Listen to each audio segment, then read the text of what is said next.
Hi everyone. आज मैं आप सबके लिए हिंदी क्लास 5 का क्वेश्चन पेपर लेकर आई हूँ एसएससी के लिए, यानी कि आपके सेशन एंडिंग एग्ज़ाम्स के लिए। और ये होगा 40 मार्क्स का। और देखिए इसमें कैसे कुछ इंस्ट्रक्शंस दिए गए हैं और अकॉर्डिंग टू कॉम्पिटेंसीज आपको क्वेश्चंस पूछे जाएंगे। जैसे पठन का 5 नंबर, लेखन का 5 नंबर, व्याकरण 10 नंबर, सृजनात्मक लेख 5 नंबर, वर्तनी 5 नंबर, शब्दकोश 5 नंबर, सुलेख 5 नंबर। ठीक है। और जो इम्पोर्टेंट हैं यानी सारे क्वेश्चन करने आपको अनिवार्य का मतलब होता है सभी क्वेश्चन ज़रूरी है करने। सभी प्रश्नों के सामने उसके अंक अंकित हैं। सभी प्रश्न पत्र 7 खंड में विभाजित है, यानी जो क्वेश्चन पेपर है वो 7 पार्ट्स में है आपका, जैसे कि आपके इसमें दिया गया है ना। तो फर्स्ट आते हैं हमारा पठन। तो ये एक कहानी है जिसमें पढ़ के आपको कुछ क्वेश्चंस के आंसर देने हैं। तालाब में एक बातूनी कछुआ रहता था। उसी तालाब के किनारे 2 हंस भी रहते थे। वे तीनों आपस में मित्र थे। एक बार गर्मी के मौसम में तालाब का पानी सूखने के कारण हंस दूसरे तालाब पर उड़कर जाने के लिए तैयार हो गए। कछुआ भी तैयार था, लेकिन उसे ले जाने की समस्या थी।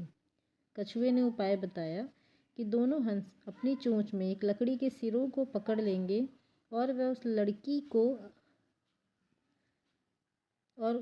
लकड़ी को अपने मुंह से पकड़ लेगा, जिससे तीनों मित्र एक साथ एक ही तालाब पर रहेंगे। हंसों ने कहा कि उपाय तो अच्छा है, लेकिन बातूनी होने के कारण तुम रास्ते में बात न करने लगना, नहीं तो तुम नीचे गिरकर मर जाओगे। कछुए ने ये कहा कि वह मूर्ख नहीं है, वह अपने पैर पर स्वयं कुल्हाड़ी क्यों मारेगा। योजना अनुसार वे उड़ गए। रास्ते में कुछ लोगों की बात सुनकर कछुआ बोल पड़ा और नीचे गिरकर अपनी जान खो बैठा। हमें कभी भी फालतू बातों में न पड़कर अपने लक्ष्य की तरफ ही ध्यान देना चाहिए। ठीक है। तो 3 मित्र कौन कौन से थे? 2 हंस और 1 कछुआ, यानी कि का ऑप्शन सही है। किसी दूसरे तालाब में जाने की समस्या थी। हंसों को, कछुए को, लोगों को, सभी को। कछुए को तालाब सूख गया क्योंकि वह गर्मी थी, वह बहुत सर्दी थी, बहुत वर्षा थी, क्योंकि वहाँ पर बहुत गर्मी थी, है ना। गर्मी होने के कारण। फर्स्ट लाइन के लास्ट में देखिए आप।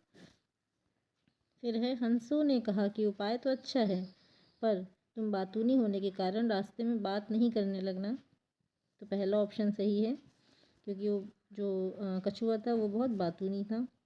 अपने पैर पर स्वयं कुल्हाड़ी मारने का अर्थ है अपना नुकसान स्वयं करना, है ना। तो का ऑप्शन सही है इसका भी। अब नेक्स्ट आते हैं, बाघिन सारा दिन पहरा क्यों देती है? क्योंकि बाघिन के 2 बच्चे थे और वो उनकी रक्षा के लिए सारा दिन पहरा देती थी और कभी उनके साथ खेलती थी। ठीक है। नेक्स्ट क्वेश्चन है, अपने आसपास के कोई एक नदी का नाम लिखो और इसके क्या फ़ायदे हैं वो भी बताओ। तो जैसे आप सब जानते हो इस समय महाकुंभ चल रहा है, तो जैसे ये यूपी बिहार इधर कहीं रहते हैं तो वो बता सकते हैं गंगा नदी के बारे में। और आप लोग जहाँ भी हो, आप अपने आसपास की कोई भी नदी का नाम लिख सकते हो। एग्ज़ाम्पल मैं गंगा नदी का नाम लिख रही हूँ अगर, तो गंगा नदी है। और इसके फ़ायदे क्या हैं? गंगा नदी बहुत ही पवित्र मानी जाती है।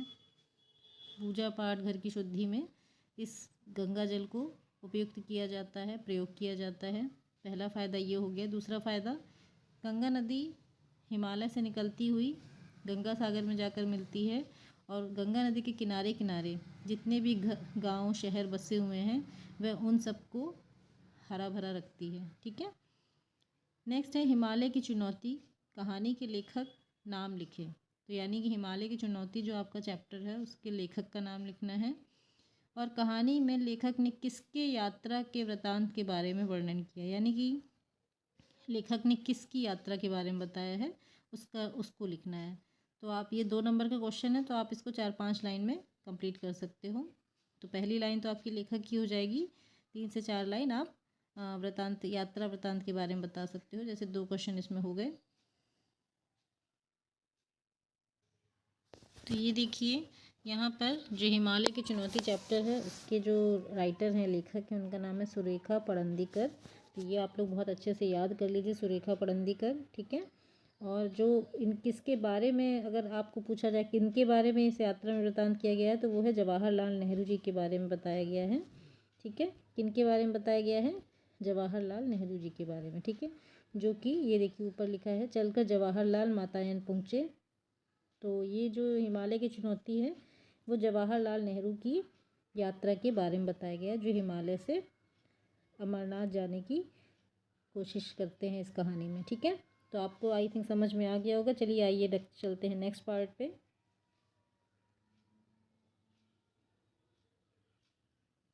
यहाँ अब आते हैं नेक्स्ट व्याकरण में। यहाँ एक बड़ा चूहा घुस आया है, इस वाक्य में विशेषण शब्द चुनिए। विशेषण क्या होता है, पहले तो आप ये बताइए। विशेषण यानी विशेषता बताने वाले शब्द, इंग्लिश में जैसे आप कहते हो एडजेक्टिव या डिस्क्राइबिंग वर्ड। तो आप बताओ, सबसे पहले हम जब विशेषण चुनते हैं तो उसके लिए हमें सबसे पहले ये पता होना चाहिए कि संज्ञा क्या है। तो आपको इस पूरे वाक्य में चूहा दिख रहा है, संज्ञा। चूहा के बारे में उसकी विशेषता कौन बता रहा है, वो शब्द है बड़ा। तो बड़ा चूहा, तो क्या हुआ विशेषण बड़ा, यानी कि ग ऑप्शन सही है, बड़ा। नेक्स्ट है, तुम्हारी माँ ने नीला फूलदान मांगा था, इस वाक्य में किस कारक का प्रयोग किया गया है। तो माँ ने, तो इसमें जो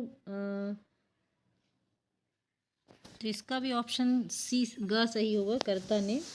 तो होता है ना, कर्ता ने कर्म को इस तरह से हम अगर याद करते हैं कारक के बारे में, तो माँ ने यानी कि कर्ता ने, कर्ता के साथ ने लगता है। ठीक है, तो यहाँ पे ऑप्शन सी सही है। कहानी का बहुवचन शब्द क्या होगा। कहानी का बहुवचन शब्द कहानियाँ होगा, जो कि ऑप्शन ख है, दूसरा ऑप्शन सही है। लिंग बदलें, ग्वाला, ग्वाला का होता है ग्वालिन। ग्वाला यानी दूध, जो दूध बांटता है या दूध को निकालता है गाय से। ठीक है, ग्वालिन, ऑप्शन ग। उचित विराम चिन्ह लगाएं। राधा कहाँ जा रही है, राधा कहाँ जा रही है, कहाँ क्या है, एक क्वेश्चन मार्क है, प्रश्नवाचक चिन्ह है, तो हमें ऑप्शन ग सही है। कौन सा जोड़ा वन का पर्यायवाची शब्द होगा। वन का पर्यायवाची, ठीक है, जंगल, दानव। जंगल तो है वन का पर्यायवाची, बट दानव नहीं है। दानव क्या होता है, दानव होता है राक्षस का पर्यायवाची। नेक्स्ट है कानन, अरण्य। तो इसका ऑप्शन ग ही सही है। कारण, कानन और अरण्य, ये दो शब्द वन के पर्यायवाची हैं। ठीक है, गर्मी के दिनों में नल सूख जाएगा, इस वाक्य में कौन सा काल है। सूख जाएगा यानी फ्यूचर है ना, जाएगा, सूख जाएगा, सूख गया नहीं है, सूखा है नहीं है, सूख जाएगा यानी भविष्य काल। तो ऑप्शन ग सही है। पानी पानी होना, इस मुहावरे का सही अर्थ क्या है, यानी लज्जित होना, बहुत ज़्यादा शर्म आना। तो इसका भी ऑप्शन ग सही है। पंडित का विलोम शब्द क्या है। पंडित यानी बहुत ज्ञानी, और इसका विलोम शब्द ऑप्शन का मूर्ख होगा। क्या होगा, मूर्ख। ठीक है, भूतकाल क्या बताता है। तो ऑप्शन आप देखिए, भूतकाल यानी कि पास्ट, तो बीता हुआ समय, ऑप्शन ख सही है। तो आई थिंक आप सबको ये समझ में आ गया होगा। अगर नहीं आया है तो कमेंट में आप क्वेश्चन पूछिए, तो मैं आपको फिर से बता दूंगी, और इसकी जो मैं PDF आपको अपलोड कर दूंगी। ठीक है, शुद्ध शब्द चुनकर लिखें। आंचल कैसे लिखा जाता है, तो जो सेकंड नंबर पे आंचल लिखा हुआ है वो वाला सही है। ठीक है, ये वाला, ओके, आंचल जिसमें चंद्रबिंदी लगी है। सही मात्रिक वर्ण लगाकर शब्द पूरा करें। गरिया, बीच में क्या होगा, ड, गडरिया। गडरिया जो भेड़ बकरी चराते हैं, जैसे कि हिमालय की चुनौती में आपने देखा था, जो शाप करता है, शाप शाप बोलता है, वही गडरिया होता है, जो भेड़ बकरी चराते हैं, है ना, शीप को घुमाने ले जाते हैं उनको। पुकारने शब्द में किन किन मात्राओं का प्रयोग हुआ है। तो पा में छोटे ऊ की मात्रा लगी है, तो आप लिखोगे छोटे ऊ की मात्रा। क में बड़ा आ की मात्रा है, तो बड़ा आ की मात्रा। ना में एक की मात्रा है, तो आप लिखोगे एक की मात्रा। तो ये तीन मात्राएं लगी हुई हैं, ये आप बताओगे। वर्णों का क्रम सही करके अर्थपूर्ण शब्द बताएंगे। तो ये 5 वर्णों का एक 5 वर्ड दिए हैं, जिनको आपको यूज़ करके अर्थपूर्ण शब्द बताना है। ये है क्या, ये शब्द है राजधानियों, राजधानियों। ठीक है, राजधानी का पर्यायवाची है राजधानियों। ठीक है, समझ गए आप सभी लोग। तो इसको लिखो कैसे, राजधानियों। ठीक है, बाल्टियाँ में उचित स्थान पर चंद्र बिंदु लगाएं। तो बाल्टी का जो प्लूरल है वो है बाल्टियाँ, और या के ऊपर चंद्रबिंदी जाएगी। ठीक है, सृजनात्मक लेख, नदी हमारे लिए महत्वपूर्ण है। तो आप चाहो तो नदी पर 10 पंक्तियाँ लिखनी है आपको, ठीक है। तो मैं आपको एक पैसेज दिखा देती हूँ, आप उसके अकॉर्डिंग लिख सकते हो या फिर अपने बारे में भी लिख सकते हो, अपने अकॉर्डिंग भी लिख सकते हो। जैसे कि नदी हमें बहुत सारी चीज़ें देती है। तो ये देखिए निबंध है नदी पर। नदी भूमि की ऊपरी सतह पर बहती हुई वह जलधारा है जिसका स्रोत प्राकृतिक रूप से बने झील, हिमनद, झरना से होता है। प्रकृति में मौजूद नदी स्वच्छ जल का स्रोत माना जाता है। दुनिया भर में बहुत सी सभ्यताएं नदी के किनारे ही विकसित हुई हैं। इस धरती पर जीवन के विकास में नदियों का अहम योगदान है। नदियाँ हमारे लिए हमेशा से सहायक सिद्ध होती हैं। प्राचीन में व्यापार भी नदियों के द्वारा होता था। सामान, वस्तुओं को ले जाना एक स्थान से दूसरे स्थान भूमार्ग की बजाय जलमार्ग पर कम खर्च आता है, इसलिए जलमार्ग का उपयोग अधिक किया जाता है। आप और भी पॉइंट जोड़ सकते हो, जैसे कि मेरे घर के पास गंगा नदी बहती है, वह बहुत ही उपयोगी है, वह बहुत ही पवित्र मानी जाती है, उस पर लोग पूजा करते हैं, बहुत सारे मेले लगते हैं। जहाँ जहाँ नदी होती है वहीं वहीं पर मानव विकास संभव हो पाता है। हम बहुत सारी चीज़ें वहाँ पर कर सकते हैं, हरियाली बनी रहती है, वहाँ पर पेड़ पौधे उगते हैं, खेती की जाती है। तो इस तरह से बहुत सारे पॉइंट्स आप लिख सकते हो। तो देखते हैं आगे नेक्स्ट क्वेश्चन। शब्द भंडार, कीटों का नाश करने वाला, इस वाक्य के लिए एक शब्द लिखें।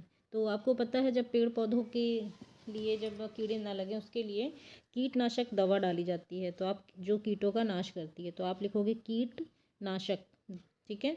सुगम का विलोम शब्द लिखें। तो सुगम का मतलब होता है सीधा, सही। दुर्गम, दुर्गम होता है उसका विलोम, यानी सुगम रास्ता, दुर्गम रास्ता यानी कठिन रास्ता। सुगम यानी सरल, दुर्गम यानी कठिन। भूखी शब्द के लिए 2 तुक वाले शब्द लिखें। तुक वाले शब्द आप सब जानते हैं, यानी राइमिंग वर्ड। तो भूखी की तरह आप कोई भी लिख सकते हैं, सूखी, और लिख सकते हैं फीकी, ठीक है। सचेत करना, इसके लिए एक समानार्थी शब्द लिखना है। तो सचेत करना यानी कि किसी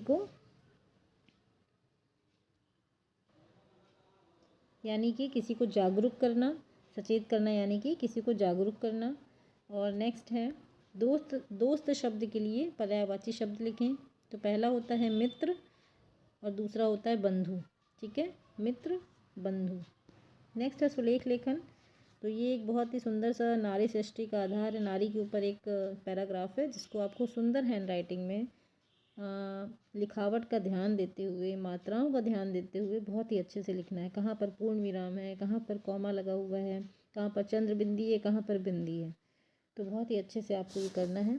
तो यहाँ पर आपको क्वेश्चन पेपर ख़त्म होता है। All the best for your exam. और इसका PDF अपलोडेड है। Okay, have a nice day.